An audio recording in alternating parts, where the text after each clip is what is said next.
আসসালামু আলাইকুম রহমতুল্লাহ। আশা করি তোমরা সবাই ভালো আছো। তোমরা যারা নবম দশম শ্রেণীতে রয়েছে, তোমাদের যে ভূগোল বই আছে, তো এই বইয়ে তোমাদের চতুর্থ অধ্যায়, যেটি হচ্ছে পৃথিবীর অভ্যন্তরীণ ও ব্যহিক গঠন। তো এই অধ্যায়ে আমাদের পাঠ্য বইয়ের যে বহু নির্বাচনী প্রশ্ন, একই সাথে যে সৃজনশীল প্রশ্ন আমরা গাইড থেকে সমাধান করব। তোমরা অবশ্যই ভিডিওটা কন্টিনিউ করতে থাকো। তোমাদের কাছে রিকোয়েস্ট থাকবে এই ভিডিও থেকে কিছু শিখতে অথবা বুঝতে পারলে অবশ্যই চ্যানেলকে সাবস্ক্রাইব করে আমাদেরকে সাপোর্ট করবা। তোমরা একটু লক্ষ্য করো, আমাদের পাঠ্য বইয়ের যে বহু নির্বাচনী প্রশ্নগুলো আমরা এখন সমাধান করব। তো এক নাম্বার দেখো, কোনটি হতে গ্রাফাইট উৎপন্ন হয়? তো এটা সঠিক অ্যান্সার হচ্ছে খ নাম্বার, অর্থাৎ কয়লা। দুই নম্বর প্রশ্ন, নিম্ন গতিতে নদীর, এখানে গ নাম্বার অ্যান্সার রাইট, অর্থাৎ এখানে হচ্ছে গভীরতা কমে যায় এবং পার্শ্বক্ষয় হ্রাস পায়। 3 এবং 4-এর জন্য একটা উদ্দীপক। তো উদ্দীপকে আমরা দেখতে পাচ্ছি যে দুইটা চিত্র দেওয়া আছে। তো 3 নাম্বার এখানে বলছে চিত্র 1 এর ভূমিরূপ বাংলাদেশের কোন অঞ্চলে দেখা যায়? তো এটা সঠিক অ্যান্সার হচ্ছে খ নাম্বার, দক্ষিণ এবং পশ্চিম।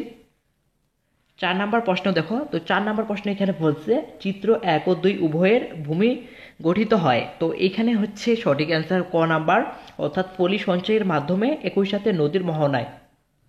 তোমরা একটু লক্ষ্য করো, তোমাদের পাঠ্য বইয়ে যে সৃজনশীল প্রশ্নগুলো দেওয়া আছে আমরা এখন এগুলো সমাধান করব। তো 1 নাম্বার সৃজনশীল প্রশ্ন দেখো, তো এখানে একটা উদ্দীপক দেওয়া আছে, উদ্দীপকটা তোমরা পড়ে নিও। ক নাম্বার প্রশ্ন, নদী পত্রকার কাকে বলে?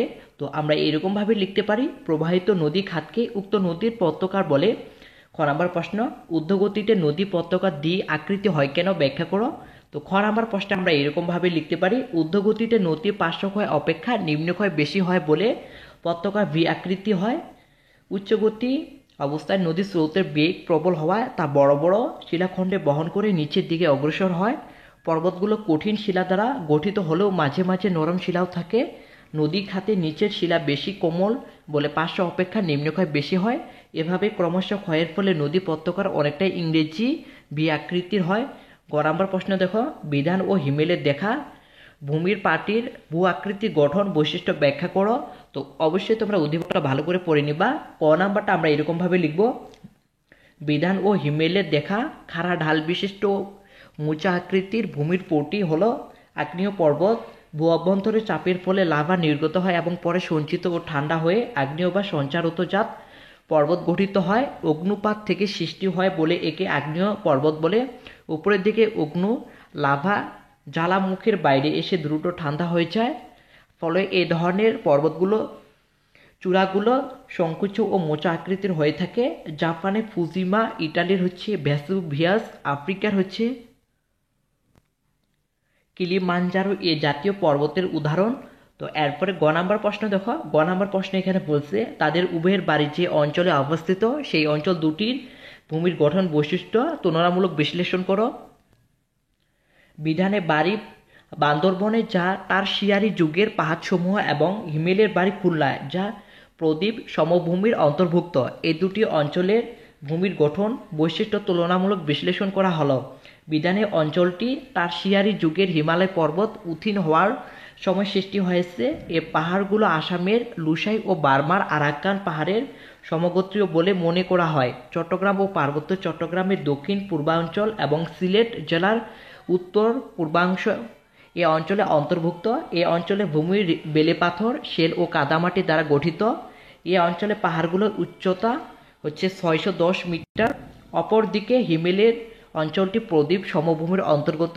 নদী বহনার কাছাকাছি আসলে স্রোতের বেগ একেবারে কমে আসে, এতে কাদা ও বালি তোলার নিরূপে সঞ্চিত হয়। এ তোলানি প্রথমে নদীর বহনায় বিভিন্ন চরের সৃষ্টি করে, পরে চরসমূহের মধ্যে দিয়ে নদীর স্রোতধারা বিচ্ছিন্ন হয়ে প্রদীপ ভূমিরূপ সৃষ্টি হয়। এ ভূমি খুবই উর্বর হয়।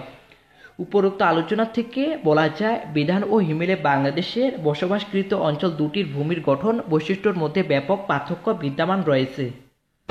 এরপরে তোমাদের পাঠ্য বইয়ের 2 নম্বর সৃজনশীল প্রশ্ন। তো এই সৃজনশীল প্রশ্নে তোমাদের এখানে একটা উদ্দীপকের চিত্র দেওয়া আছে, তোমরা চিত্রটা অবশ্যই একটু ভালো করে খেয়াল করে দেখে নিও। তো আমাদের এখানে ক নাম্বারে বলছে খনিজ কি? আমরা এর উত্তরে এরকমভাবে লিখব, কতগুলো মৌলিক উপাদান আকৃতি উপায়ে মিলিত হয়ে যে যৌগ গঠন করে তাই হচ্ছে খনিজ, যেমন সীসা ও স্বর্ণ।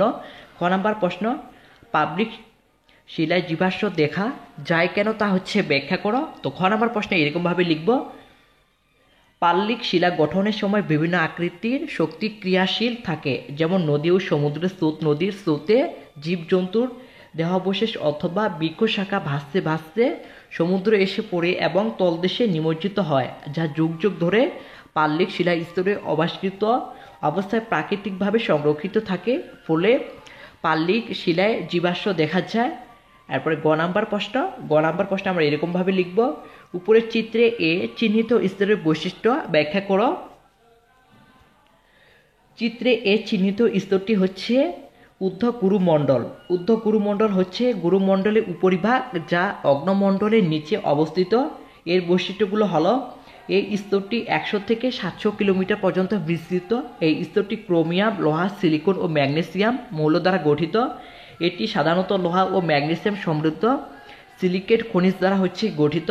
এরপরে ঘ নাম্বার প্রশ্ন দেখো, উপরের চিত্রে বি ও সি স্তরের গঠন বৈশিষ্ট্য ভিন্নতা আছে কি? তোমার উত্তরের পক্ষে যুক্তি দাও। ঘ নাম্বার প্রশ্ন আমরা এরকমভাবে লিখব, চিত্রে বি ও সি হচ্ছে যথাক্রমে নিম্ন গুরুমণ্ডল ও বহির্কেন্দ্রমণ্ডল। এই স্তর দুটির গঠন বৈশিষ্ট্য ভিন্নতা রয়েছে, নিচে তা বিশ্লেষণ করা হলো। নিম্ন গুরুমণ্ডল অশ্নমণ্ডলের নিচ থেকে 2885 কিলোমিটার পর্যন্ত বিস্তৃত। এটি মূলত ব্যাসেন্ট শিলা দ্বারা গঠিত। অভ্যন্তরে এই অংশে রয়েছে সিলিকা, ম্যাগনেসিয়াম, লোহা, কার্বন ও অন্যান্য খনিজ পদার্থ। এর নিচে অংশ তথা নিম্ন গুরুমণ্ডলে আয়রন অক্সাইড, ম্যাগনেসিয়াম অক্সাইড এবং সিলিকন অক্সাইড সমৃদ্ধ খনিজ দ্বারা গঠিত।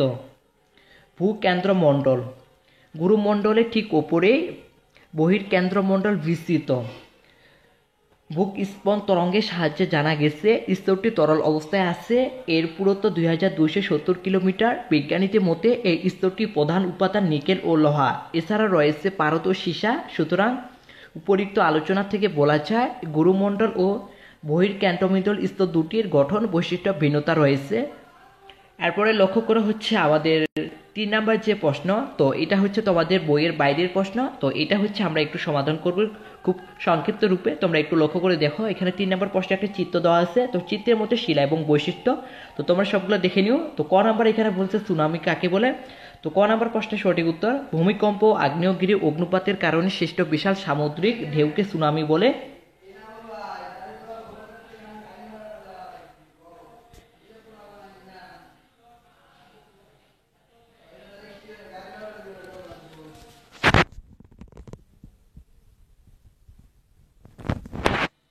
তো বাকিগুলো তোমরা দেখে নিও।